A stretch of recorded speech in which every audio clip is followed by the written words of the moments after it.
Dr. Andre Senechal.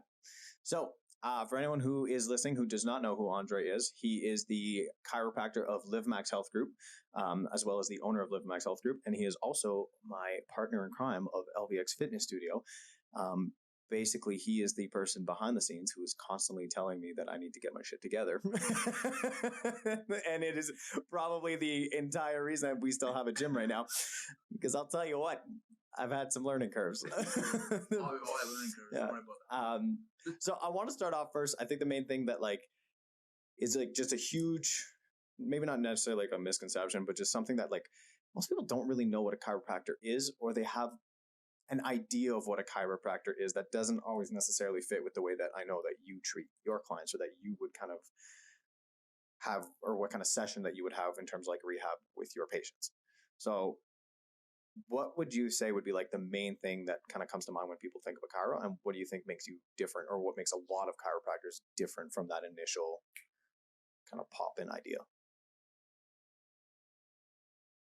Oh, that's a loaded question. Okay, I'll start one. No. What is chiropractics to you? No, actually, I really enjoy it. We'll go with a little bit of a story. So initially, before I went to chiropractic, the reason I became a chiropractor was because of Dr. Radovich in Windsor when I did my co-op placement. Prior to that, I was going into for physiotherapy more or less. So you switched once you met him? Yeah, because my initial thought when it came to chiropractor was that it was maybe like a 5 to 6 minute appointment, a lot of adjustments, a lot of bone cracking, as a lot of people refer to. Mm-hmm. So that's what my mentality was going into Dr. Radovich's office. And when I walked in there, it was the complete opposite. He spent more time with his patients. And I was a student as a kinesiologist at the time, so I'd go in, do some rehab exercise, do a lot of stretching. That's where I came up. Yeah. First was introduced to active isolated stretching, doing that kind of stuff, and it was very rehab based. And that's when I first got introduced to ART, so active release techniques. And it was fantastic. So it was the first time I got to see chiropractic at work with the traditional adjustment stuff, along with rehab and a huge amount of soft tissue work. So it was almost like the holy trinity of rehab, right? Okay. So in my opinion, and then from there it was fantastic. Got to do that, and then I got to influence by a few other people.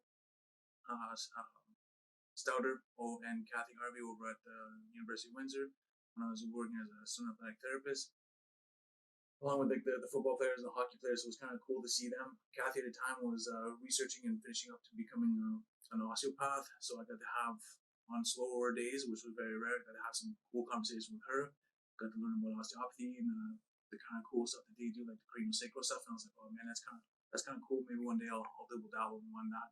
And I was fortunate enough to meet Yves Charette when I moved here to Sudbury. Yves Charette, the osteopath and massage therapist, and he teaches over at Royale.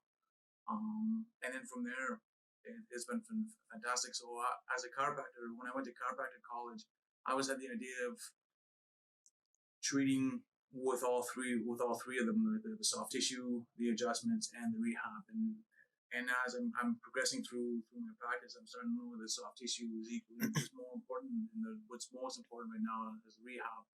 And I'm just fighting my own demons with that right now, and just trying to incorporate that more into treatment. So yeah, and then the rest, yeah, and you just see. So I like what you said there, because so you're saying that essentially, or for you right now, where you're at in terms of the way that you're trying to practice, would you almost say that the work that people do on their own time would be more important, or just as important as the work that you can do when they're on your table for, let's say, 20 minutes? What's if you a rough percentage here, I'm not asking for exacts, but if you had to kind of give it some kind of association, if somebody comes and sees you for 20 minutes, let's say once or twice a week, how much of their recovery is going to be based, or how quickly can they recover based on how much work that they're going to put into? Is it 50-50, or is it more on the patient's end to kind of take care of their own things once they've had those adjustments and they've had that soft tissue work? Or is it more on the soft tissue side of thing that you find that you can make or cause the most change in a certain patient? It's definitely a combination of both. So for me, usually when I first introduce a patient, I'll often say it is a 50-50 relationship. What I do is equally as important as what they do. But in reality, it's probably more like a 60-40 reality, is where if they go home and do the rehab exercises and do the movement and then just a little more active, and just get themselves outside their comfort zone. That's the importance of it, and it's just redoing those habits and recalibrating some habits and being slightly a little more active and incorporating some of the rehab exercises that we do. Then that usually hits the home run. That's what hits the grand slam all the time. The soft tissue stuff and then the adjustments, it just open up the door, just open up window, opening up opportunities. If something's restricted in a hip, through different techniques that we do, like say if the hip is restricted from like a low back pain perspective, we just got to open up that hip a little bit. It's almost like you just got to crack the door open and let the light in type thing. So once we have that window of opportunity to do that, then they go home and do that rehab. And once they do that, if they really get that rehab there, then it's exponential from there. The next time they come in, it's easier on me, it's easier on them, and we can progress them through the rehab exercises far quicker. The actual treatments are shorter. From a financial perspective, it's less out of their pocket. They're paying out of pocket, and the benefit is. This is why you're a terrible businessman. Just telling the world. Listen, people. Here's what you're gonna want to do. Right? You're gonna want to stop paying me for what I do. All right, and you're gonna want to take this homework, and you're just gonna want to double down on it.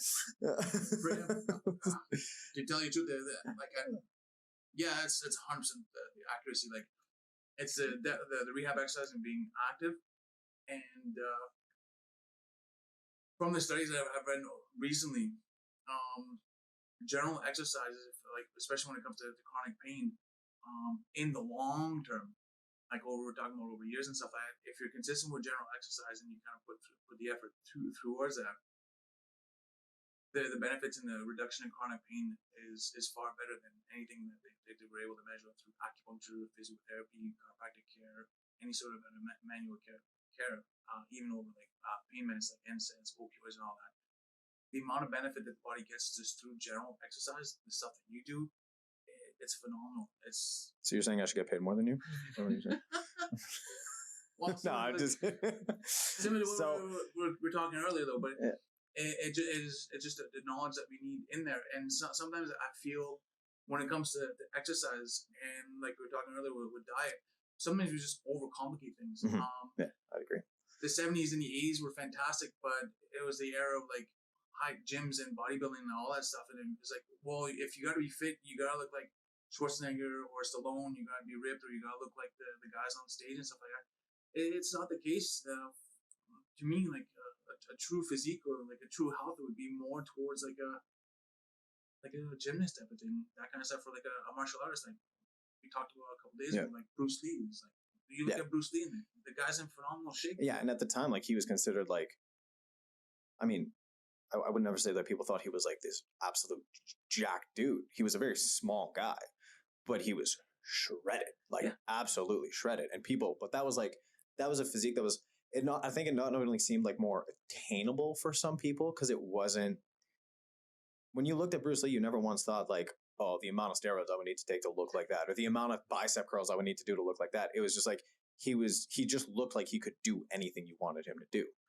And then he did it. Half the time he would do it. Like he's playing ping pong with nunchucks, which I choose to believe is a true video and that it wasn't photoshopped because I think it's awesome to think that he could play ping pong with nunchucks.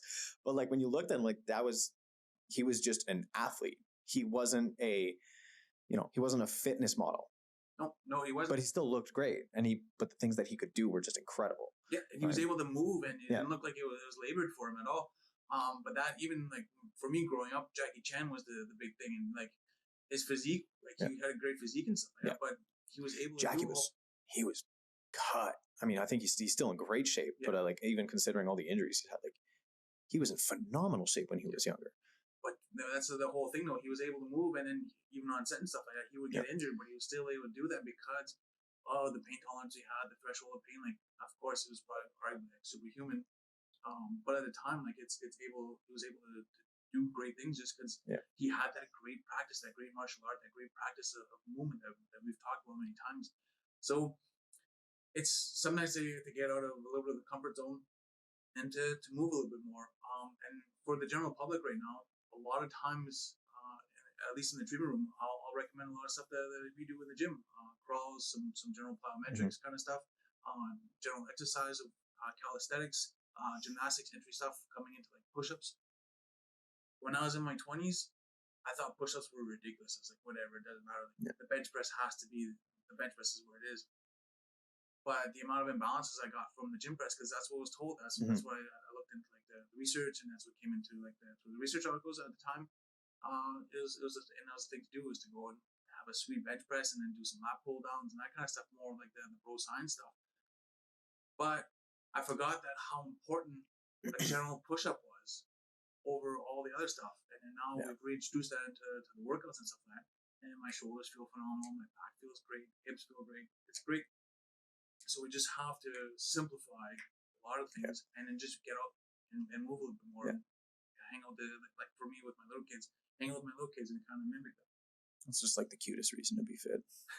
Just want to be a jack dad, but it's true. Like, but I know we've talked about it before too, but like, I think when you get to when you practice any one particular exercise or a group of exercises so much, it doesn't matter what those exercises are, it starts to become a skill acquisition. You're no longer just exercising for physical benefit. You're just becoming more efficient at a particular set of movements. And if that's all you're ever really working on, then there's 100% going to be some kind of like compensations, right? There has to be, because like your body is constantly being told that it needs to just keep getting better at this one particular task, or, a set of like particular tasks, which isn't necessarily a bad thing if that's what you're passionate about and if that's what people want to do. But I think the thing that people forget too is like throughout your day, if you're working at a desk, you've essentially made sitting at a desk a skill because you're doing it so much. Your body has just learned to sit at a desk more efficiently for hours at a day. So I think even like if you do that and then you go do your workout, like you still got to balance that out. So you'll see people that go like sit at a desk, or they'll go do like, that they have that kind of desk job, which again is like, that's not a bad thing. Those things are all good. But then they'll go to the gym and they'll just do like bench press, and then they'll do heavy like front squats where they're just working their quads. And it's just like, you're essentially just working the same groups of muscles that you're working all day long with your skill of sitting down at a computer. Yeah, and even with that said, if you look at even a circuit that you would get at certain commercial gyms where you're sitting down at like a lifestyle fitness or like a Cybex machine or a high strength thing, you're sitting back in that same position that you were at the office. So good at sitting though. So good. Yeah. Well, we're doing it right now, but we're doing it really well. But that's the whole. I'm not. I can't stop. I'm squirming this entire time. Oh yeah, when you're getting there, like you're getting very very proficient. So if you're sitting doing like a bench press or whatever, like a chest press machine, like I'm here and I'm generating that power from here, but like how is that going to generate to like for me if I have to pick up Margaret or like Robert who's becoming a rock star right now, he's like pushing 60 pounds right now. Like how is that going to help me picking him up?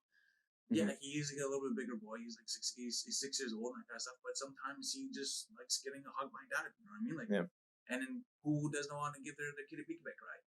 That kind of stuff, right?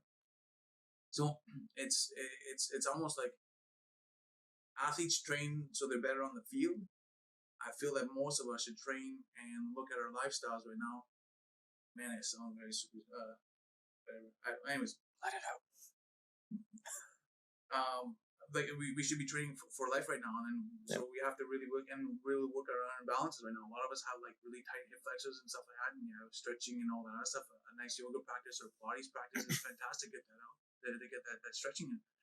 But stretching the muscle or lengthening the muscle is part of the equation. Then there's the other part of it where we have to strengthen. We just have to figure out better ways, more efficient ways on strengthening them, and that's where some of the rehab exercises come in, and or the prehab exercises come in that are fantastic with the patients and stuff like that, and then it goes from there, and then it goes into like your the actual exercise. Like the actual programming itself of the actual workouts, right? Yeah. So like, how do you think is like when you look at people that are doing like, I mean, I've talked about it before, but like all these like foam rolling things, and like I think all those things are very good and they're very beneficial, but there's a time and a place for it. And I think a lot of times people kind of like misuse when to use those particular methods to try to rehab certain things. And I think certain people like they think of like, I only do my foam rolling once I'm injured, or I only do my mobility or my prehab work once I'm actually injured. So it's like once there's a problem, then I'll treat it. It's a very kind of reactive as opposed to like proactive approach. And I think a lot of times, like what you try to do is you try to essentially you're trying to burn yourself out of business, which again is a horrible business plan. But like you're trying to get people to do things before that becomes an issue, as opposed to waiting until it becomes a problem and then having to deal with it, right? Let's get something straight. Like people are going to get injured. Like people are going to roll ankles. People are going to throw their rotator cuff muscles. People are going to get neck pain. You know, it's just life. There's more vehicle accidents. There's a whole bunch. So from a business perspective, that I feel like personally I'll take care of itself. Yeah. So you're happy when people get hurt. No, but I know what you mean. Like it's just like those injuries are always going to happen either way. But when it comes to like the mobility work and stuff like that, and when it comes to the foam rolling, I'm starting to think of it more of as as a neural primer. Okay. So if you're going to hop on the foam roll and roll a little bit, rock it for like 10, 15 seconds, 20 seconds max. Get the blood flowing. Get the nervous system at least at a superficial level, like the proprioception firing. So like, hey, that's what my quad feels like. That's what my hamstring is. That's what that is. That's where we're about to move right now. Yeah. Just get everything firing a little bit better. So when I go into that single leg squat or that squat or a crawl pattern or primal pattern or a pull up or any sort of calisthenic like a planche, whatever, the muscles are primed and they're ready to rock and roll. Like it's like giving it a slap in the face. You know what I mean? Like that's why I feel like the foam rolling is as a prehab exercise when it comes to exercise. And same thing with the mobility work. It's rediscovering like I feel when I'm doing my mobility anyways, it's almost like a self-discovery of what's moving and what's not moving, and trying to figure out the message from the brain to the joint on like, oh, it's not moving in this direction. How come it's not moving in that direction? Could I move it? Could I move my hip forward? Could I move my hip backwards? If I really want to stretch out my hip, if I balance my pelvis forward, balance it backwards, side to side, if I can just kind of gap the joint a little bit, and it just really almost like a self-body meditation, like thinking internalizing and looking at what's happening. You're getting deep here, Dr. Senechal. Yeah, but that's to me that's what mobility is about. It's about rediscovering each and every individual joint. And same thing if you want to do like the foot mobility, like there's like 33 joints in that foot, so we gotta get that thing moving. So which is crazy, by the way, that there's 33 joints in a foot, and it's like, can we kind of? I don't know if you're gonna want to kind of talk about it, but I'm gonna bring it up anyway. So when you talk about like a foot that has like 33 joints in it, and then a lot of times people immediately just like all day long we're like stuffing our feet into shoes, and not just shoes, but a lot of people are wearing like dress shoes all day long, or they're wearing like high heels or like whatever, which is again it's like that's a complete personal choice. But then like we're going from a shoe like that, let's say all day long you're working in an office, you're wearing your fancy shoes, whatever it is, or if you're cool, you're ordering shoes online that glow in the dark.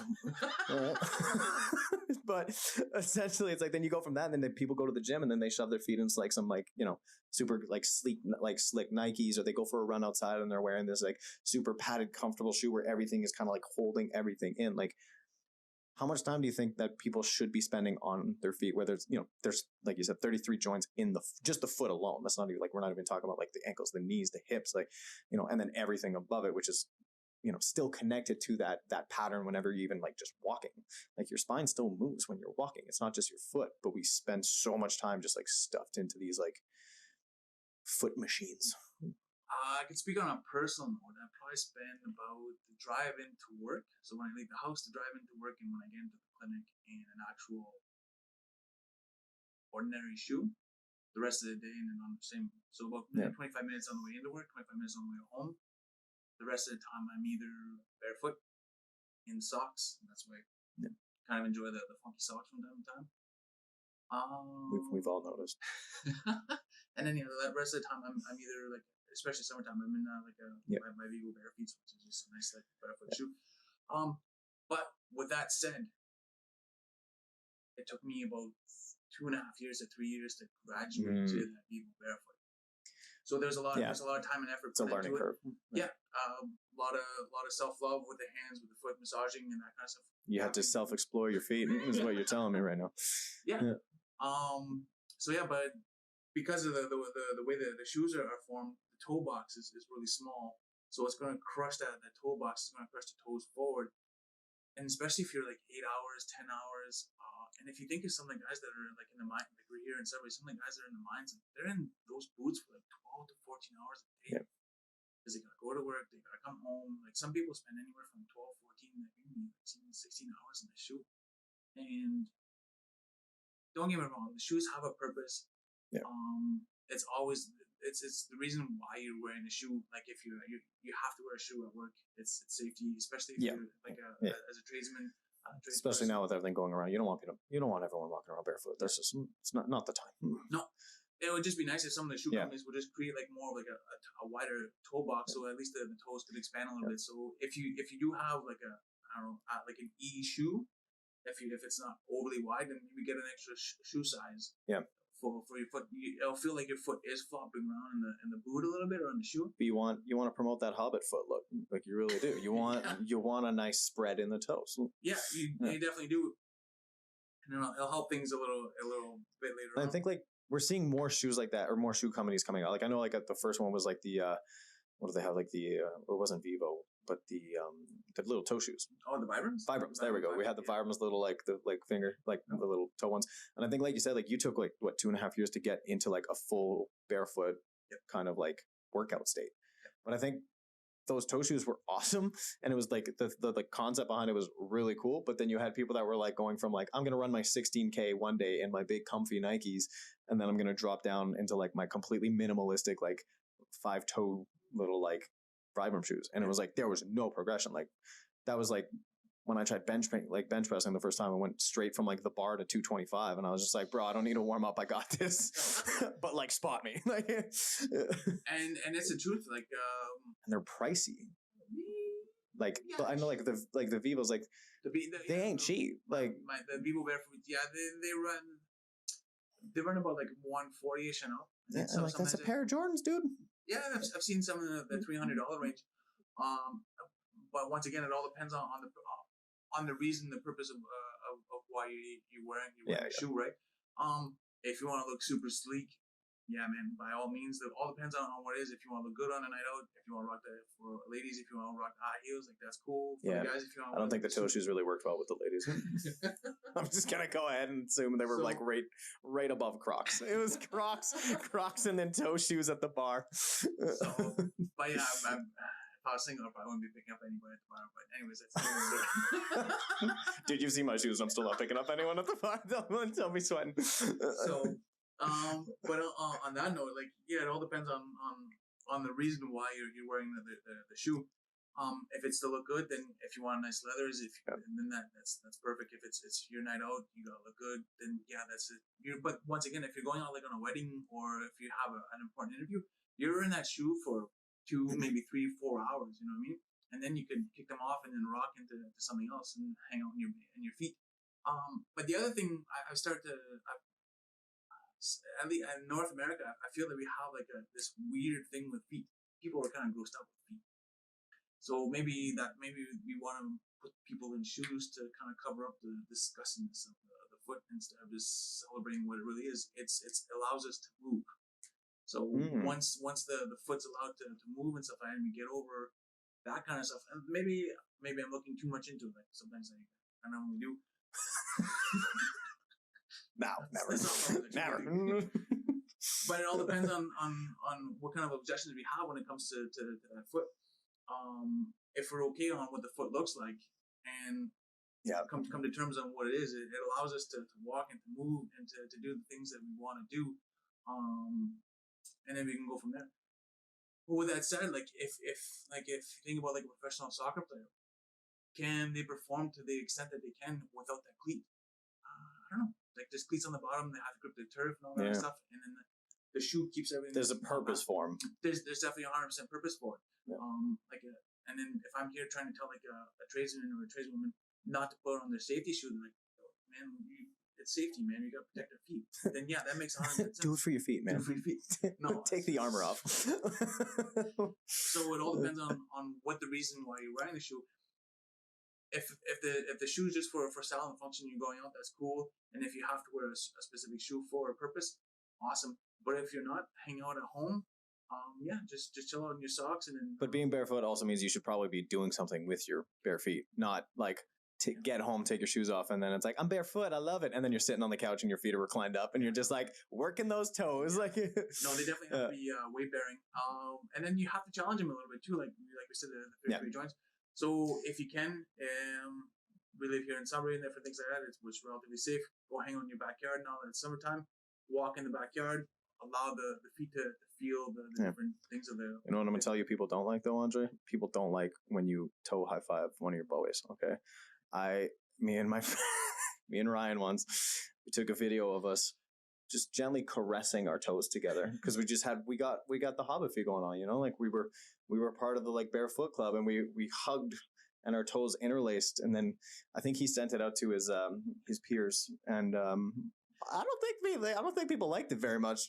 So you can hang out in your backyard, but like people don't. I think you're right. I don't think people really like feet all that much. It's like this weird thing that we have, and I don't know if it's like we hide them because we don't like them, or we started hiding them for so long that now it's like now we don't like them because it's like it's foreign. It's foreign. You know what I mean? Well, if you think about it, they do stink. Well, I mean, yeah, you're supposed to shower, dude. Like, but they're like wash your feet. But they would stink less if you weren't in a shoe all day long. Yeah, because you're putting a cotton sock. You got to air that out. Yeah, you put a cotton sock on, which absorbs moisture, and then you're in a shoe. When was the last time you washed your shoe? So they're going to be stinky. So maybe that's our discuss with them. But anyways, we're going too far into whatever. It is what it is. If they can, yeah. By all means, get the foot out, get them moving, and then some self-massage of the feet. Once the feet are clean, just kind of grab your fingers, put them between the toes, spread the toes out a little bit, and then what I do is what I tell people is just think of your foot it's kind of like a dish rag. We kind of grab the heel and the toe, and you just kind of go side to side. I'm very familiar with that movement. Yeah.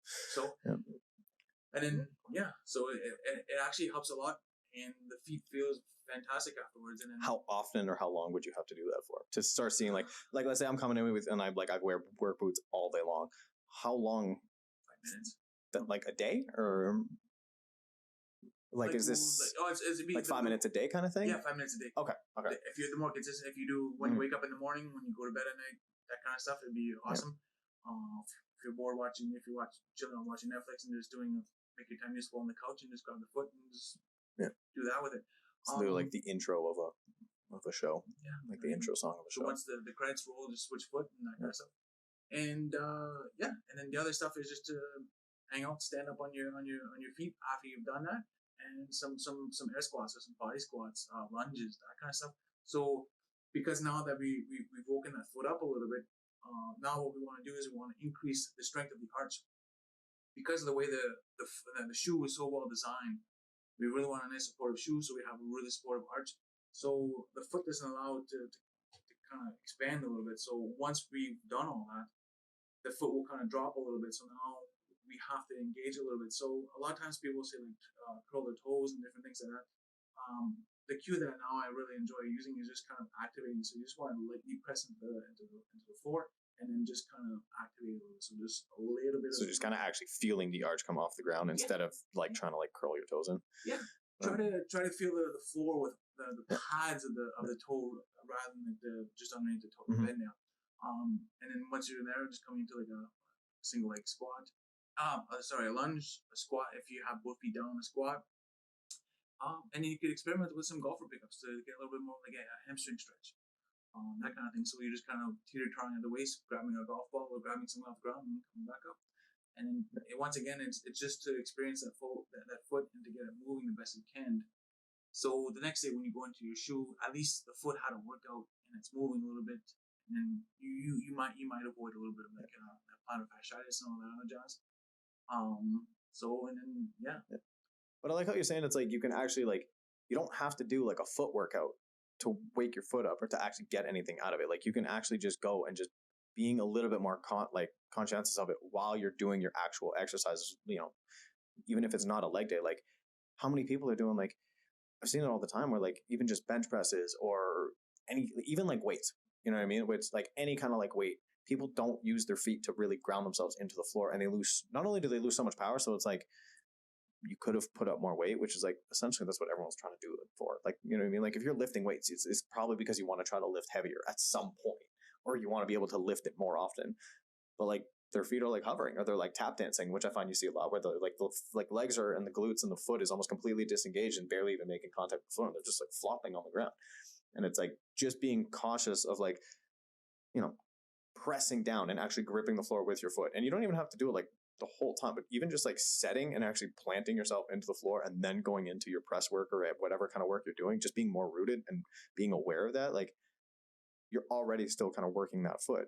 You know what I mean? Like, and I think there's like, for me anyways, like I know like when we like, even when we both work with clients, we always kind of like poke stuff because we want that proprioceptive like kind of feedback. You know what I mean? So it's like if I wanted somebody to work on their traps, like I'm gonna dig my finger in their traps a bit because they're gonna go, ow, that hurts. I'm like, yeah, I know that's where it should hurt.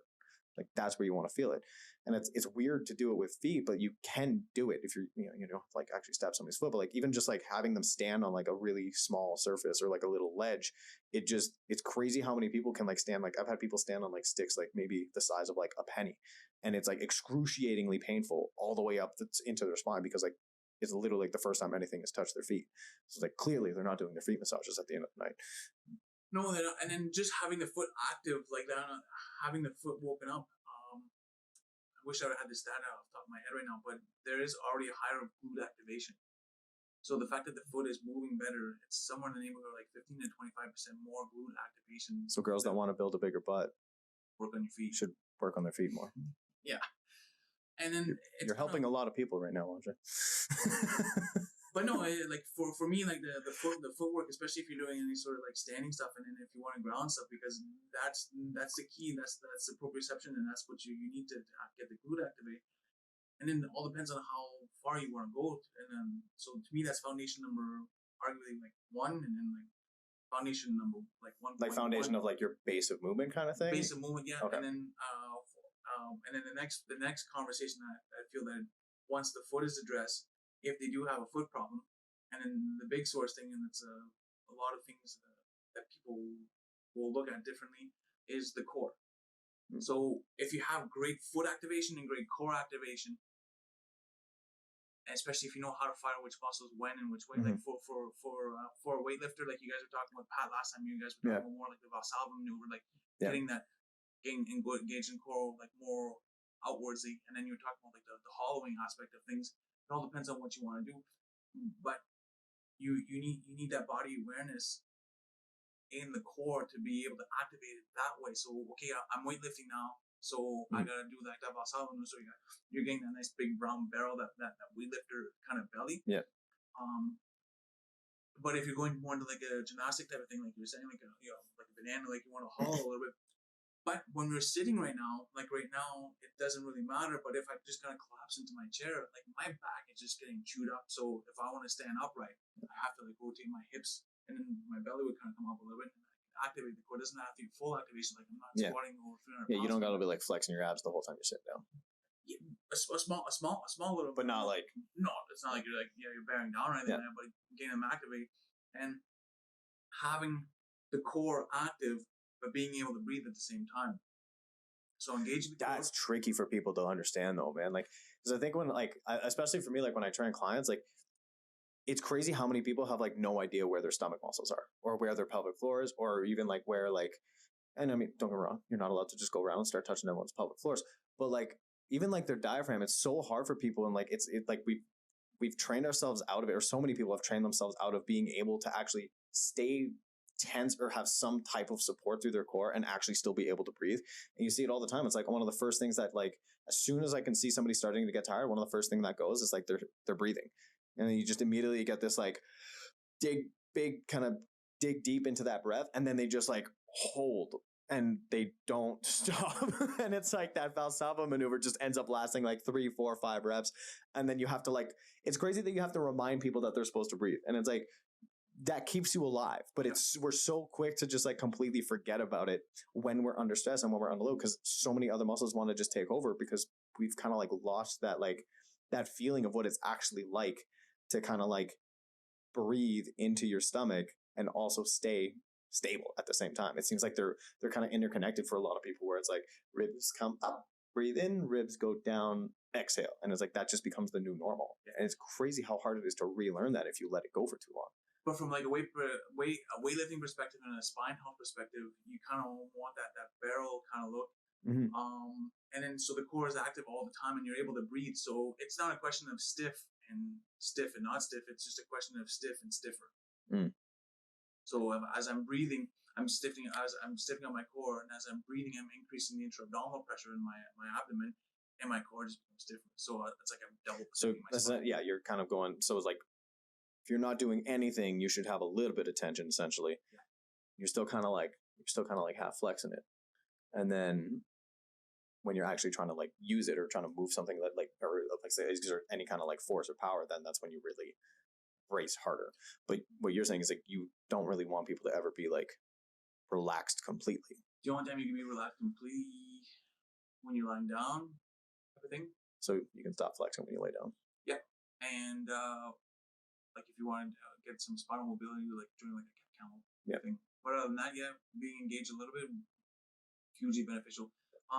If you think about like runners and stuff like that, so running is tricky, especially when it comes to sprinting.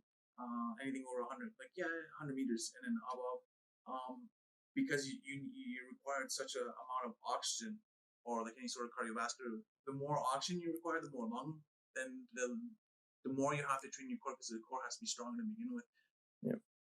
Because the more oxygen you need when you're doing these activities, you can't engage the abdominal wall as much because your diaphragm's just going crazy trying to keep up with the amount. So the core stiffness, the stiffness of the core has to be there. And you find it oftentimes, I hate picking on this population, but like when it comes to runners, I'll find like their spinal erectors and their hip flexors are just jacked to no end, because that's where sometimes when they're getting their spinal. But that's their skill too, right? They're like they've become like they've worked on the skill of running, as opposed to running as just an ability, which again is not a bad thing if that's your thing. Like that's your thing. Like run until your heart's content. It's just I think so many people are just unaware of what they're doing to their bodies, and I think it's such a running is such a common thing for people when they want to try to lose weight or when they want to think of like getting in shape. It's like the first thing people do is just like, I'm going to start walking and start running, right? Which again is it's wicked if that's your thing, if that's getting you started, or if that's just what you continue to do and you can be consistent with it to actually like get the benefit that you want. But it seems like so many people just completely they just don't even know what they're really doing to their bodies. They're seeing results that they want, they start losing weight or they start feeling better or they're being more active. So it's all good things. But like with any exercise you're going to do, there's going to be some cons. And when you work on any exercise more than anything else, or you really specialize in any one particular group of exercises, that list of cons starts getting not just longer, but it also starts becoming more apparent. And like, I don't know about you, but like for me, I see so many people that come in and like acute injuries a lot of times are not really acute. They're really just like the breaking point of a chronic, not injury, but of a kind of like basically just I guess like more of like a chronic, kind of like a flare up, that kind of thing. Yeah. Essentially, it's just like you've been dysfunctional for so long, and now it finally just now you're finally noticing it. But it's not like it's like this new thing where you just like all of a sudden you started like walking funny. It's like not right. Like you started walking funny a long time ago. It's just more apparent because now you feel it. But your body gets to a certain point where it can no longer adapt and it can no longer compensate for that weird little tweak or that weird little change, and then all of a sudden something like kind of lets go. Yeah, more or less, you hit the nail on the head on that one for sure. There's always like you have like the true acute, like if you're a football player and you have hit the knee and you blew out your ACL or something like that, or you rolled your ankle while you're walking, like that makes sense a little bit. But a lot of times, like you say for like shoulder pain, a lot of times from what I've seen in the past, it's I would say probably 90% of it is like a chronic instability or chronic compensation patterns, and then unfortunately, like supraspinatus, infraspinatus, rotator cuff muscle, trapezius, or whatever muscle that we care to name that day, whatever's flared up that day. That's just that's what's on the alarm bell. And then we have to, as a therapist, then that's the fun stuff I enjoy. You go in and try to do some muscle testing, move what's moving, what's not moving, and try to figure out the puzzle. Yeah, figure out the puzzle. And then sometimes the thing that sucks sometimes it takes long. Because you see things and the body's really, the one thing that the body's really good is compensating. So you think that you're on the right track and you found that alarm, like what's underneath that alarm bell. But so you clear that level and then all of a sudden like things aren't getting better, but it's like, wait a minute, I clear that, but then you redo some muscle testing. It's like, oh, the whole time it was this other thing. And then that's where the whole puzzle thing comes out. So sometimes like from a therapist perspective, it's super cool and we get to geek out about it all the time. Yeah, but as somebody who's injured, it's not that fun for you to figure it out.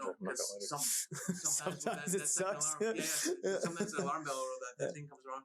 like on your second or third. But I think that goes with anything with our bodies, though, is that like it takes time. Like as much as our bodies are really good at compensating, our bodies are also really good at healing, but we have to kind of like nudge it in the right direction a lot of times. Like you can't just, I mean, you know me, I was like the master of just like pretending like I wasn't hurt until eventually like I just like can't lift my arms up. And then I'm like, I should probably get this looked at. But like, and I'm like, I'd like to think I'm like somewhat more educated than the average person in this type of stuff. And I still let it go out of just like whether it's ignorance or just ego or just like you're in the zone or you're just like, you get caught up with everything else. And then you're just like, oh, I'll do it later. I'll fix this later. I'll make an appointment later or whatever. You know what I mean? Yeah. And then you let it go for so long. And then it's like, okay, no, I really don't have a choice. But like, it's just, it seems crazy that we can let things go and we're so good at compensating that we can like literally be doing something that we know is wrong or that feels off for years before we actually like choose to like do something about it. But then when we decide that we want to like do something about it, and I'm just as guilty,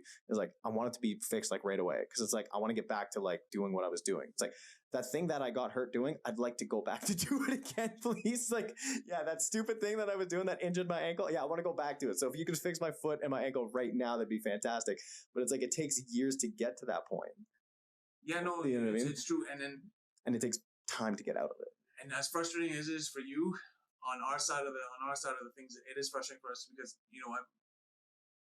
people come to us with expectations like, oh, you fixed my friend in 2 visits, you fixed this buddy in 1 visit, you fixed this person, like, and then they come in with these expectations, like, and I don't know if I can set up to that. And when it comes to injuries, the one stubborn ones that really suck is when it comes to as a chiropractor, it's sometimes shoulders, but it's really like disc injuries and that kind of stuff. If you have like a true disc injury, like a discitis or like a disc herniation, conservative treatment is successful a lot of the time. Mm-hmm. The only thing is that it takes time, and then trust in your therapist, what you're doing, trust in the program, and you're looking at you're easily looking at 2 to 3, potentially 4 months before you see progress. But once you see that progress, that light switch turns on, and it's like all of a sudden it's like you don't want to go back. It's almost exponential. So it's like, oh man, nothing's happening, and then also, I see a little glimpse of hope, and then 2 weeks later it's like through the roof.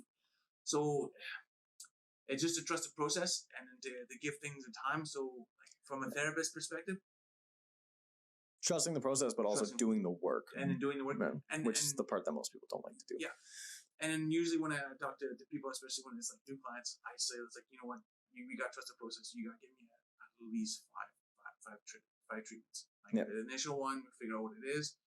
And then like you said, it might take a couple of tries before you even figure out what the actual puzzle piece missing really is. Right? So once the alarm bell goes off, and then there's some underlying stuff that goes on, and then like we said, the body's very good at compensating. So then it leads you down this path, and it's like, I fooled you this time, but it was this over here. And then bodies are assholes sometimes. Yeah, it is. So, but that's the cool thing about it. So, but we went to got to that second or third layer if we went to clear off the first layer first. So it is a process, and the rehab back to the rehab exercise that we prescribe or that your therapist will prescribe, they're key into your rehab, into that person's rehab. We're not there just saying to do these just because we want to. It's like it's the key that unlocks everything. You know what I mean? Like it's the best thing that we could do that you can do for yourself to help yourself and to help us. Yeah, expectations they're interesting, especially in like the fitness world. I think, or just even in like the health world, like it's so like funny. But again, it's like you can't judge people because like so many people just really don't know. And I think it's so easy for people to like look at a car and be like, oh, my car's busted. Like, my check engine light comes on. I'm going to pretend like I know what my check engine light is supposed to do. Like, I don't fucking know. But like my check engine light comes on and I'm like, take it to the garage.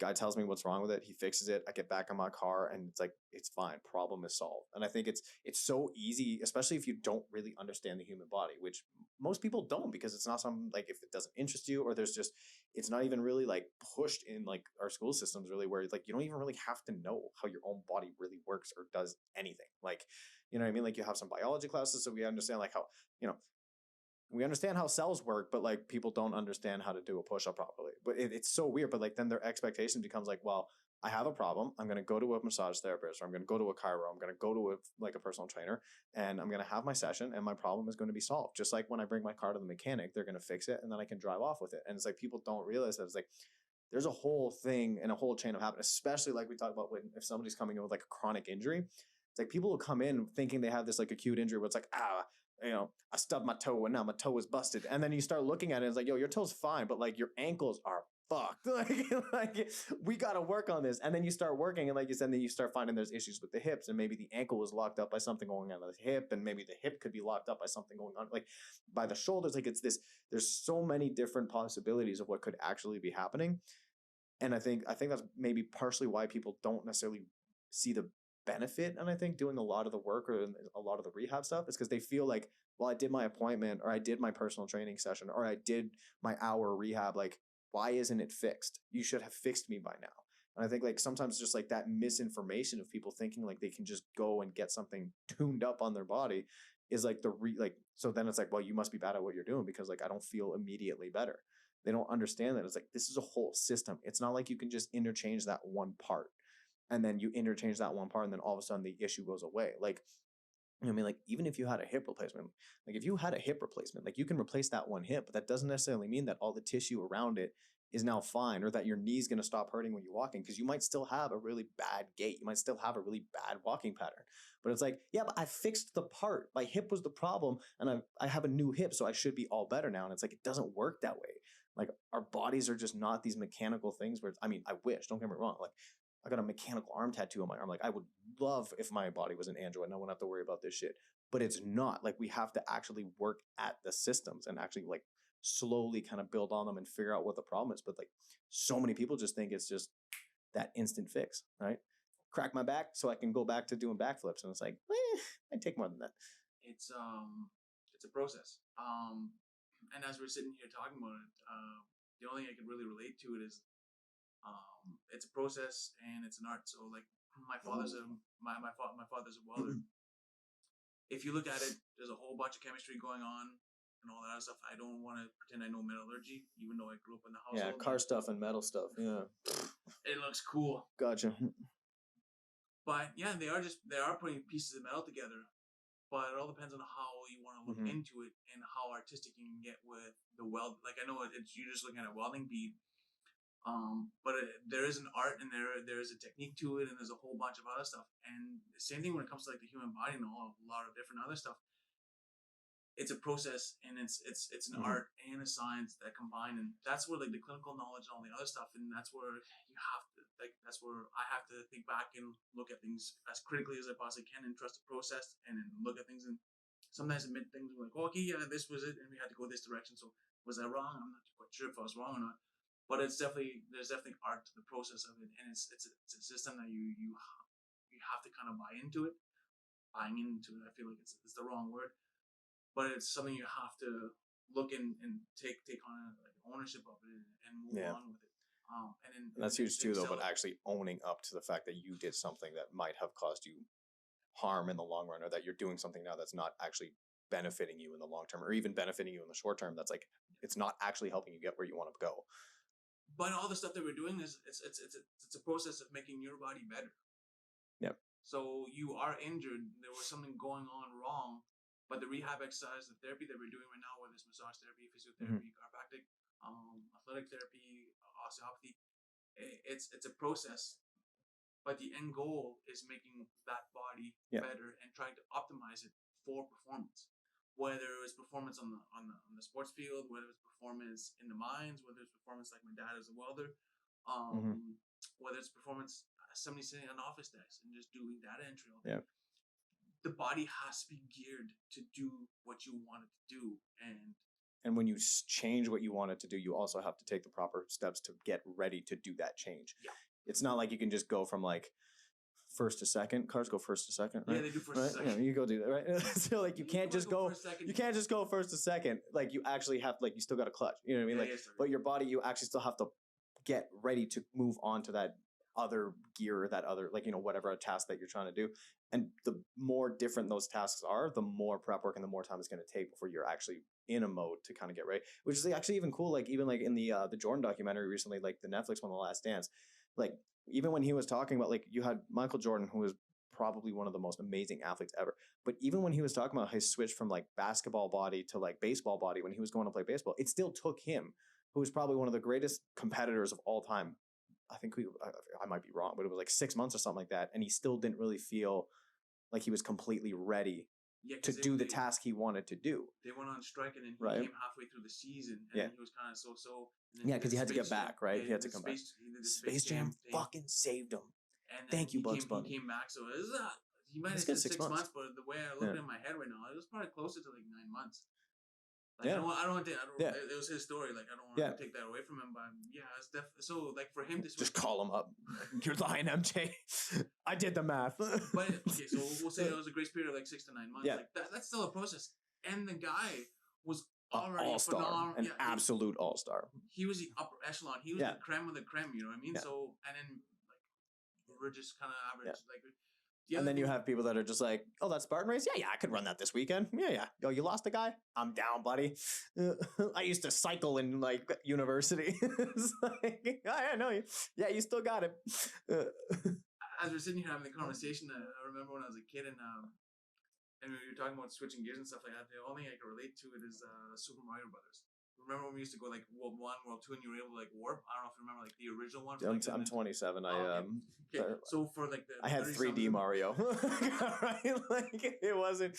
We had more than one button to jump. Like. Okay, so for the original Super Mario Brothers, you got to level 1, and then you got to like the second world, and you're able to like warp to level 4 or whatever like that. Mm-hmm. And then once you're level 4, you're able to warp to level 8. When it comes to rehab stuff like that, unfortunately, I feel bad going back to Super Mario Brothers, but it is a process. You gotta go through level 1, 1, 1, 2, 1, 3, and then all the way to the end. You know what I mean? Like it is. There's a no process. warp gates. Yeah, I wish there was. If there was, yeah. If anything's a warp gate, is probably just like good habits that you have before going into your rehab. It's probably like the only like warp gate you can really have. It's just like at least you already have like enough support and enough to back up the body to have as much ready to heal or to like kind of prepare for the next task as you could possibly have, so that at least it kind of speeds up that process. But I might not have played the original Mario, but I think I understand what you're saying. Well, yeah. So if you do the proper rehab and you listen to like the therapist and stuff like that, it's like going through Super Mario Brothers. You still have to do it's like a speed run. Yeah, speed run, but you have like that little star thing, and you're like invincible, so you can just kind of, or you can just like throw the game genie, you got all the cheat codes.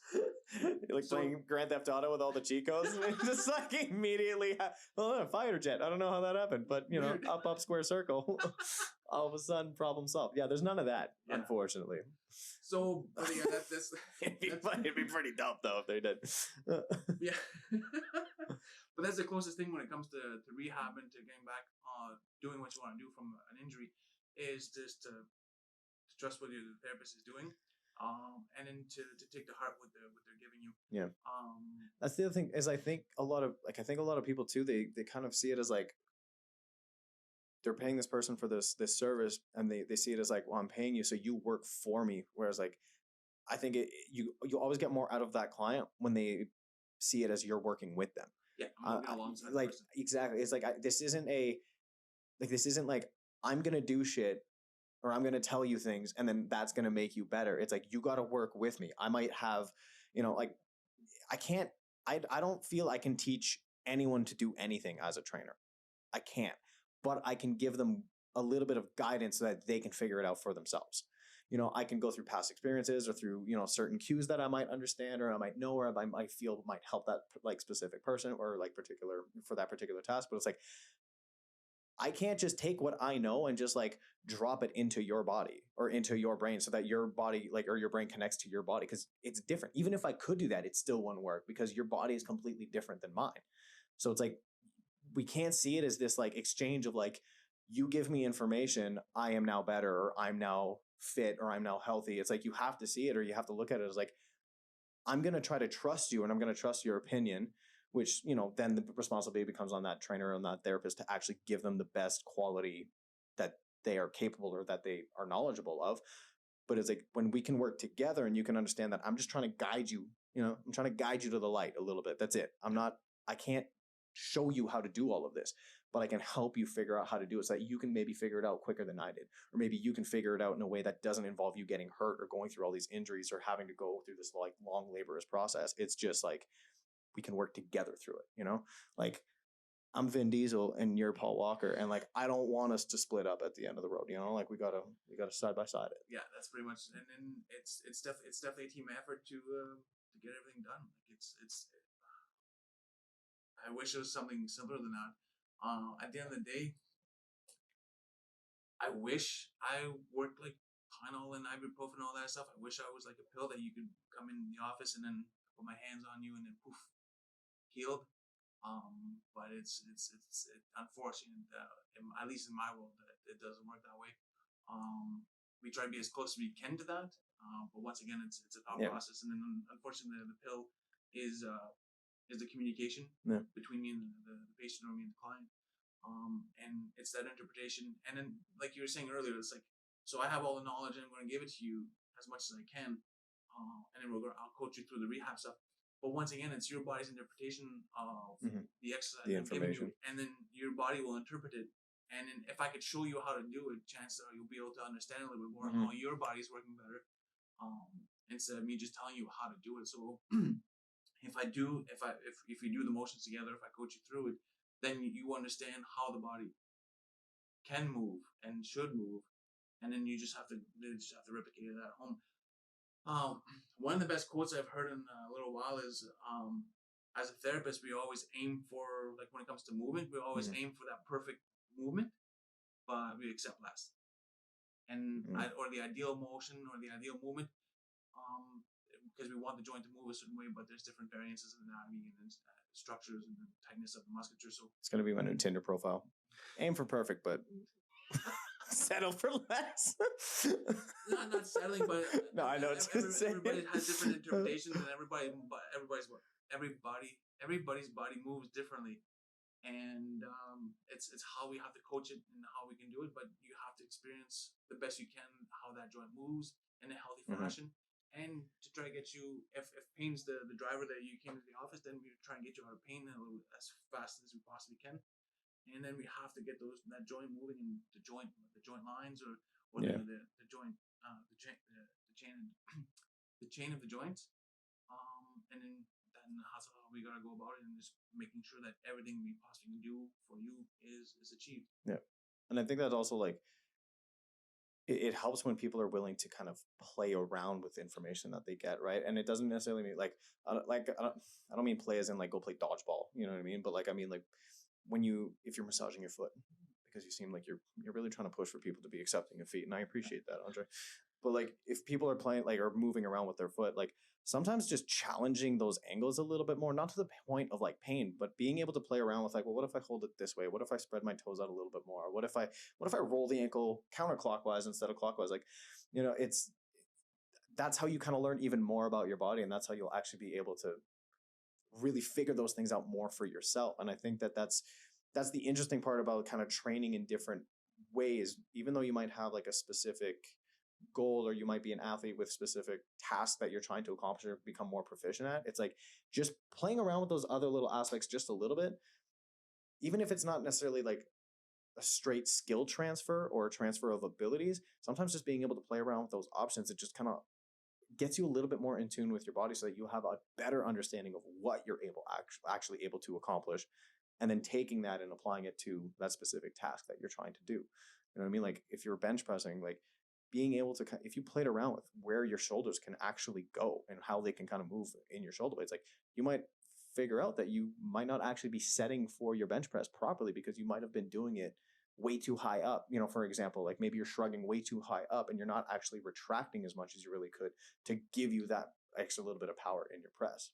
But you won't know that if you don't play around with it or you don't experiment with slightly different things. Now, obviously, experiment under it with safely, but with less, with less intensity. But that can lead to huge benefits in that like mind-body connection. You just every word right there. So it, no, it's perfect. when you get to do that experiment or that play or that self-meditation, whatever word you want to put to it, once you get to figure out how I think they're pretty much a lot of times the same thing.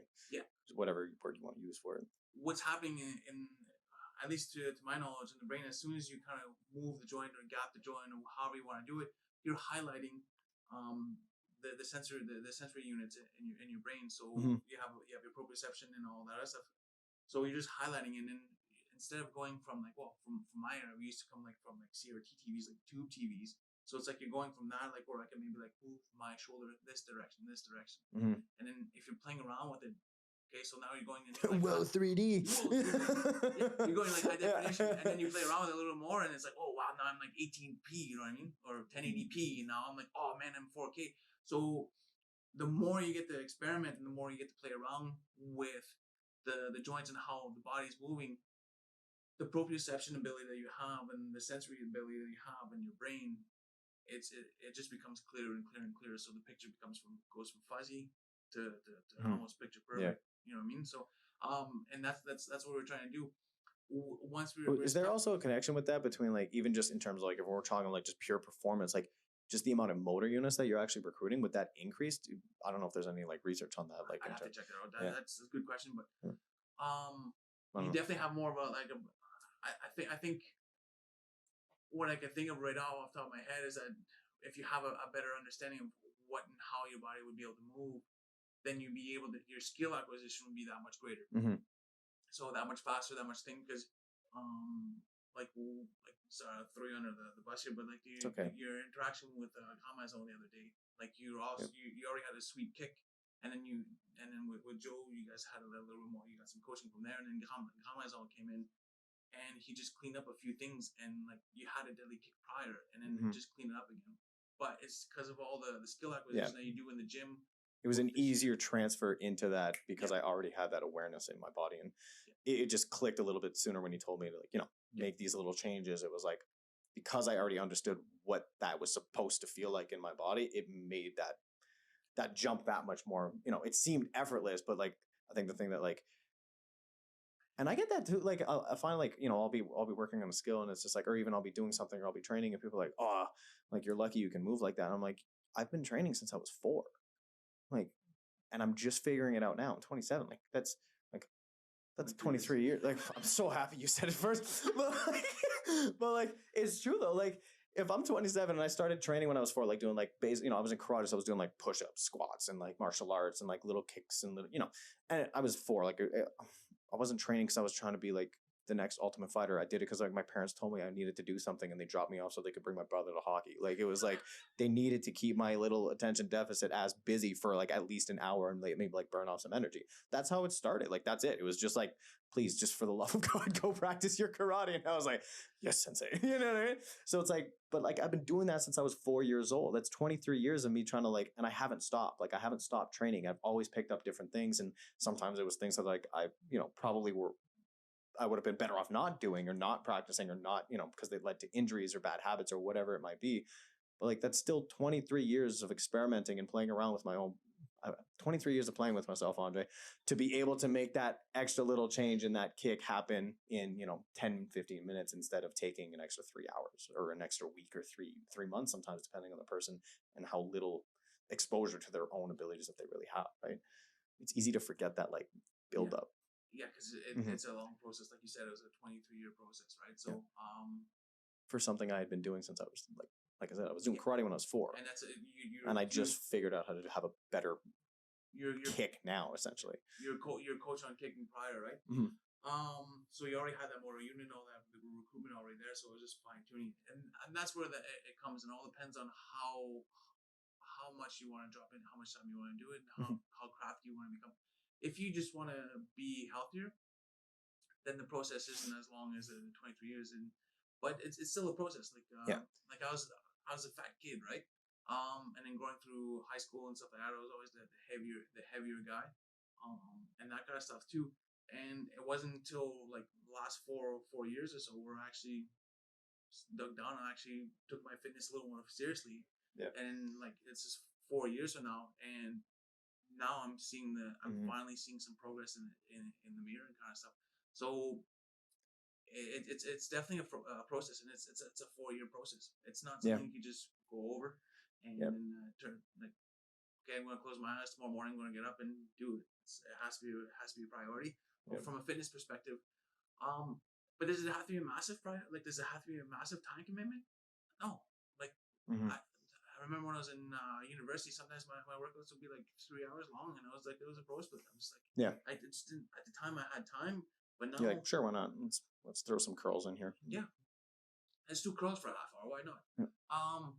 Because you had time. Yeah, because I had time. But and you didn't have 3 kids and a half waiting at home. So like it doesn't have for an average person 45 minutes to an hour and 15 you can get a lot accomplished. Mhm. And it's just sifting through the noise. Like you guys were talking about with Pat the other day, does it have to be 20 minutes 40 minutes on a foam roller? Maybe not in the gym. Mhm.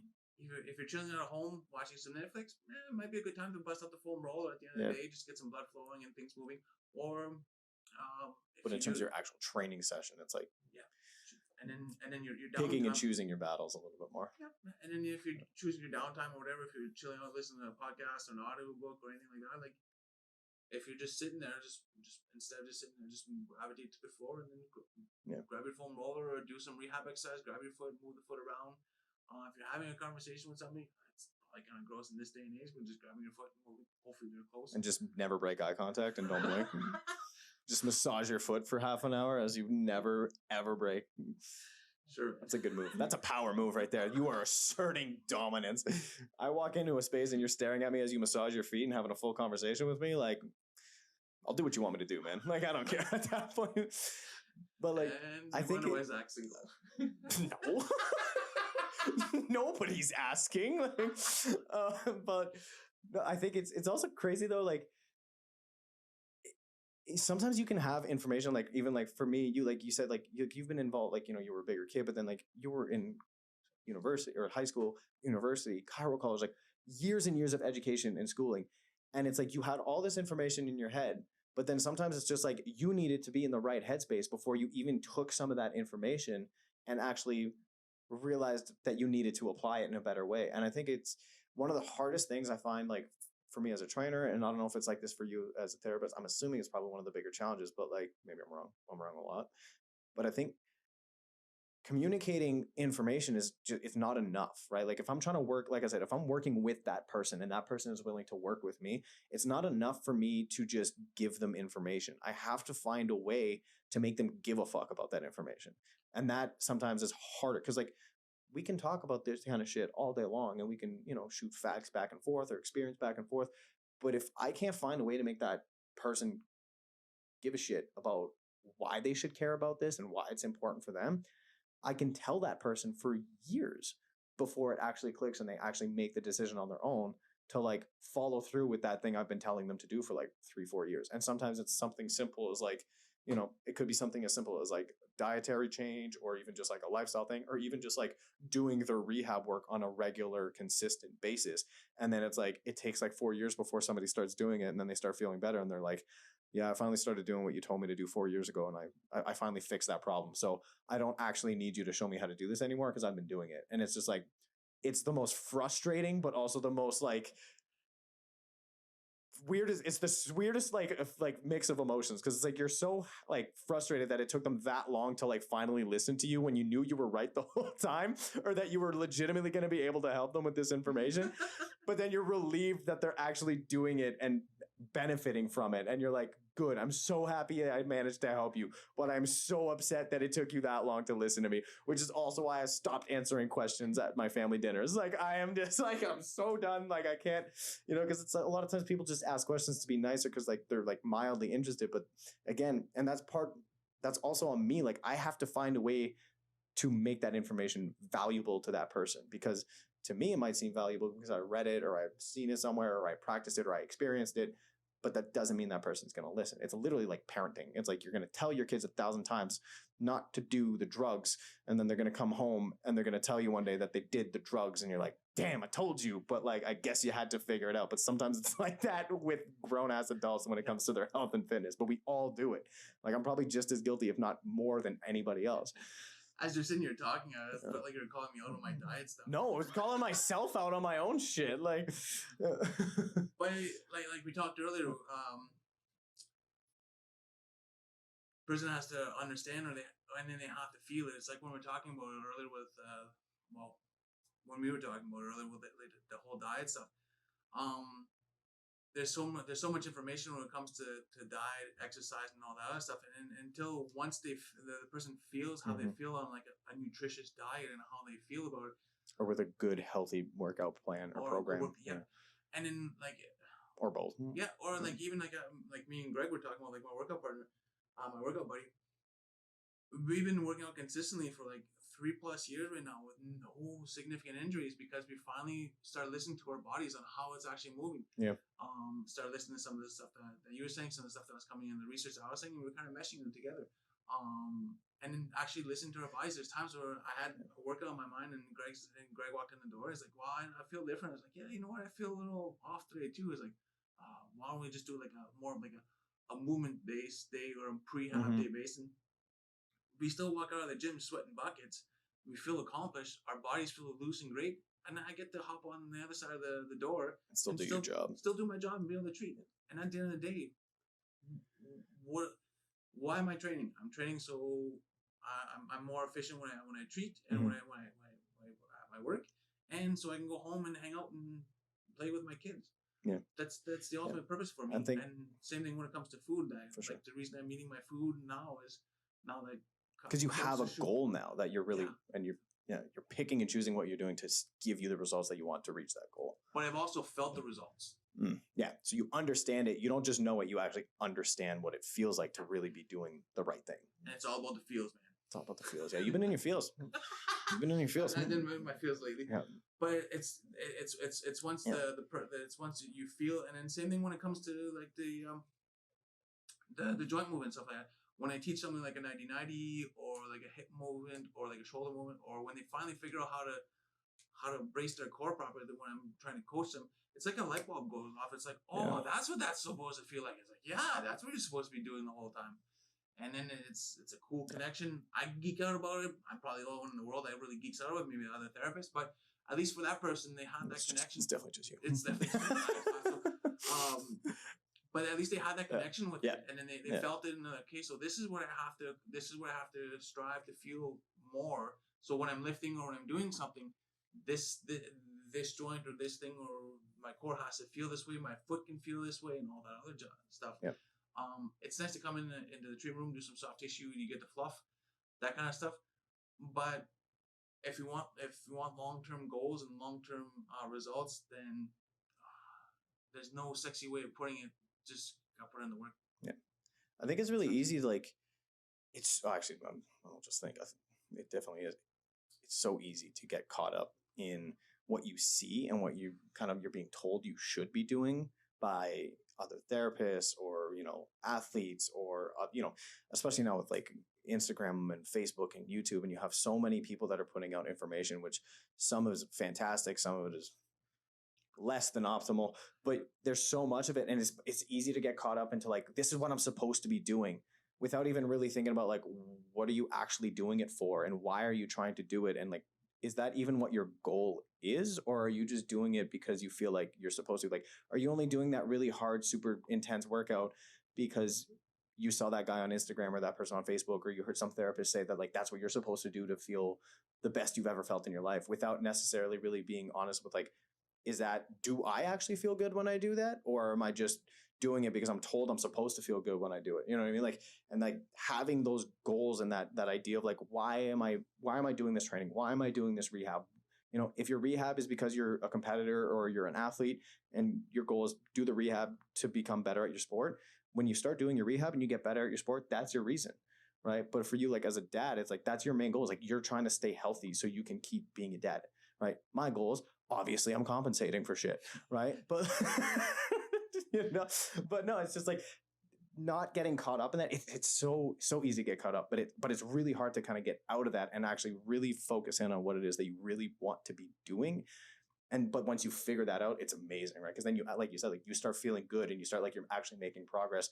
and you're just feeling better in your body, but also feeling better about your body because you are hitting those goals and you're doing the workouts and you're doing the rehab and you're eating the food that you know and that you feel is actually making you better. Yeah, that's 100% what it's all about. And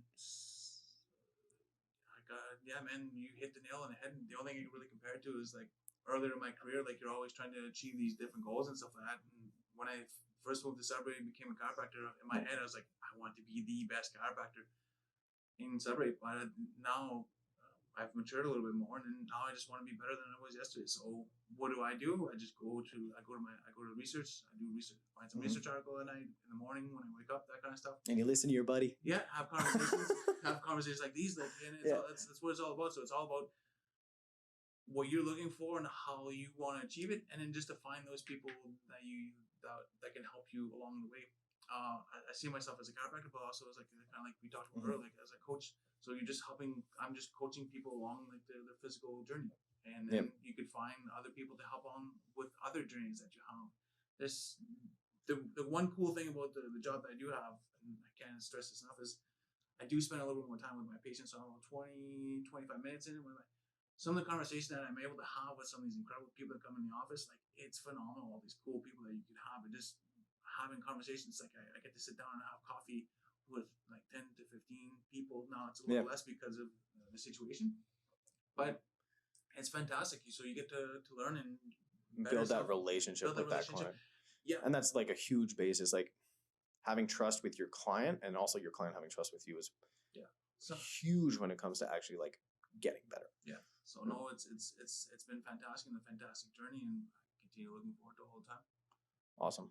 Well, I think we were at like 10:30 at night, and we should probably get to bed. Joe's looking like he's falling asleep over there on the mic, but awesome. Well, I want to thank. I mean, obviously, we're going to do this again because, like, that's our thing. But so for anyone, do you want to just kind of go ahead and give them a little plug in of kind of where they can find you if they're looking for any more information?